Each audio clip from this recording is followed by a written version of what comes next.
All right, welcome to section 5.2. I think we've got 8 slides here. We're getting through all 8, all in this notes video, so we'll move sort of quickly. Verifying trigonometric identities. Remember that an identity is an equation that is true for all values of the variable. So a trig identity, when we're talking about those, we're talking about things that are true for all angles. So when we're verifying an identity, we need to show that it's true for all angles, not just a specific angle. So this is essentially just saying you can't just come up with a case where something works. It has to work for all cases, which is why we use all of this verification, all those identities that we've had. So strategies for verifying identities. You've got 4 here, and then I'm going to add a 5th one after I walk through all these. You can start writing if you need. Number 1, you want to work on simplifying only one side. So when we're working on verification questions, there's 2 sides of the equation.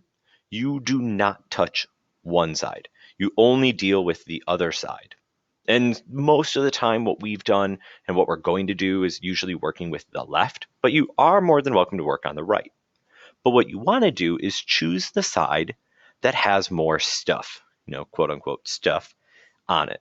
You want to be able to work with that side.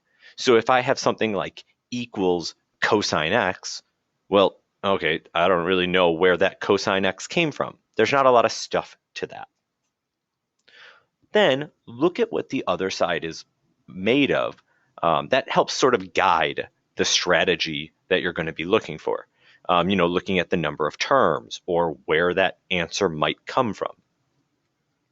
Fourth, the actual work to the problem. Use fundamental identities to simplify until you get an obvious identity, such as something like 1 equals 1. And then fifth, just, it's not exactly a strategy, but it's something to keep in mind. Dead ends are okay.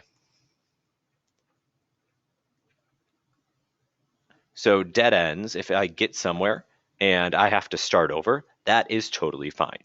It's okay to start over. All I ask is if you're going to be asking a question like, hey, I wasn't sure how to do this problem, I got stuck. I want to see what you did so far, because there's a lot of times in which a person might have everything right and just need like one extra step. So let's dive into some of these. I have cotangent squared x minus cosecant squared x is equal to -1. So the side that obviously has more to it is the left side. I'm trying to verify that I get -1. So when I look at this, I'm thinking about those Pythagorean identities and how I can try and rewrite some of this. What I know is 1 plus cotangent squared equals cosecant squared. So right here where I have cosecant squared, I'm going to replace that. And what I'm going to replace it with is 1 plus cotangent squared. So this is using a fundamental identity to rewrite cosecant squared. And, I'm trying to show that this is equal to -1. Sometimes I don't rewrite this equals -1 just until the end. Distribute this negative, I get cotangent squared x minus 1 minus cotangent squared x equals -1. And cotangent squared minus cotangent squared cancels, so I get -1 equals -1. So this is verified. I've gotten an obvious true statement. Next, if I have secant x times cotangent x is equal to cosecant x. So this is a case where there's more on the left, so I'm trying to verify that I get cosecant x. But sometimes it's helpful to think about like, well, what is cosecant? Cosecant is 1 over sine. Now I'm not writing this as part of my work. I'm writing this, there we go, as just something to keep in mind. I still don't like how that looks, I'm sorry. 1 over sine. I'm writing this just to keep in mind that's what cosecant comes from. And sometimes that's helpful, especially with like tangent, cotangent, because those have 2 different ways that they can be written, either using the quotient identity or the reciprocal identity. So here, if I think about secant, secant is 1 over cosine. What I want is to be left with sine in the denominator. So I'm probably not going to rewrite this as 1 over tangent, because that's not going to give me a sine in the denominator. What I'll write this as instead is cosine over sine equals cosecant x. Now my cosine over cosine cancels. I'm left with 1 over sine x equals cosecant x. And 1 over sine x, yes, that is cosecant x, equals cosecant x. So verified.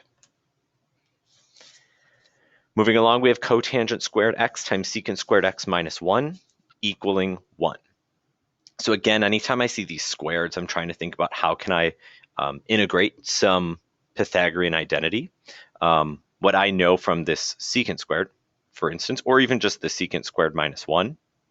Secant squared minus 1, if we think about that Pythagorean identity, it says 1 plus tangent squared equals secant squared. So secant squared minus 1 is equal to tangent squared.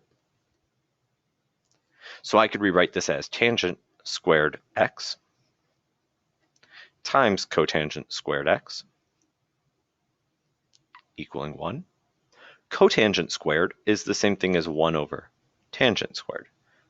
So I'm using the reciprocal identity there, not the quotient identity. If you used the quotient one on both of those, that would be fine. You'd get the same thing.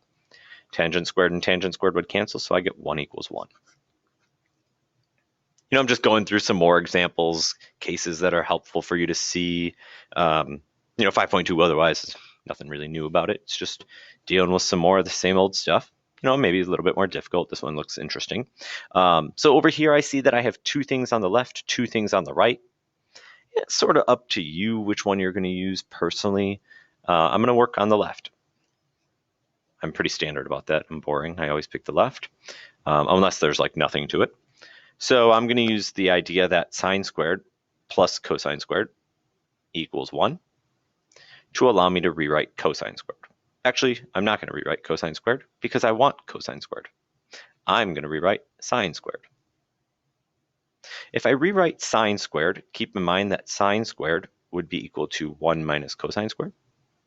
So this becomes cosine squared x minus 1 minus cosine squared x equals 2 cosine squared x minus 1. If I distribute this negative, I get cosine squared x minus 1 plus cosine squared x equals 2 cosine squared x minus 1.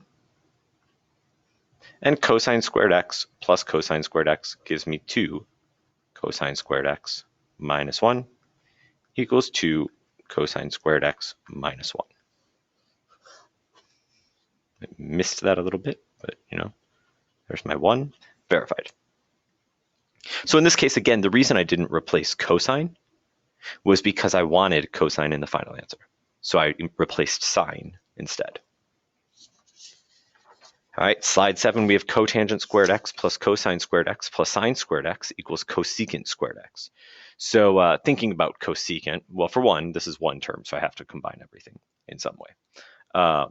Thinking about cosecant, it comes from a lot of things, but with that whole squared, I'm thinking about the fact that cosecant squared can come from cotangent squared x plus 1 equaling cosecant squared x. There's a Pythagorean identity that says this. And I see that I already have the cotangent squared x. What I don't have is the 1. But cosine squared x plus sine squared x, we have a different Pythagorean identity that says that is equal to 1. So this becomes 1 plus cotangent squared x equals cosecant squared x. And cotangent squared x plus 1, based off of this Pythagorean identity, would be cosecant squared x. So we get cosecant squared x equals cosecant squared x, which is an obvious identity. And then last, we have tangent squared x over 1 plus tangent squared x equals sine squared x. So once again, the left side seems like it has more to it. So I'm trying to get sine squared x. When I look at this denominator again, I have 1 plus tangent squared x. I have a Pythagorean identity that works with that. You could notice we're using a lot of these Pythagorean identities. That might mean that they're important and that you're going to use them a lot in the homework. It might. 1 plus tangent squared x is equal to secant squared x. So this becomes tangent squared x over secant squared x equals sine squared x. And then it's sort of like, well, how is this getting to that? Well, I do know some other stuff about tangent. Tangent is the same thing as sine over cosine, and secant is the same thing as 1 over cosine. When I'm dividing by a fraction, that's the same thing as multiplying by the reciprocal. Or if you know how this is going to pan out, you'll know that these two denominators would both cancel. But just to show it, you're doing sine squared x over cosine squared x times the reciprocal, cosine squared x over 1. Or just right away, you can see these are going to cancel because it's just two fractions with the same denominator. So this gives me sine squared x equals sine squared x. So nothing at all that's new in this section. Again, just try and keep in mind these strategies. These strategies, they can be helpful on a lot of the problems. Particularly like choose the side that has more stuff to work on, because sometimes it's a little bit tough to decide. Keeping in mind, what is that made of? You're using the fundamental identities until you get something that's an obvious identity. And then just really most important, dead ends are totally okay. Sometimes you're going to get partway through a problem and not know how to get the rest of it, but at least having that attempt is beneficial for you. It's beneficial for me if I'm going to try and assist you. So get started on some of that homework. See if you have questions. There is no optional video. You are done listening to my voice today.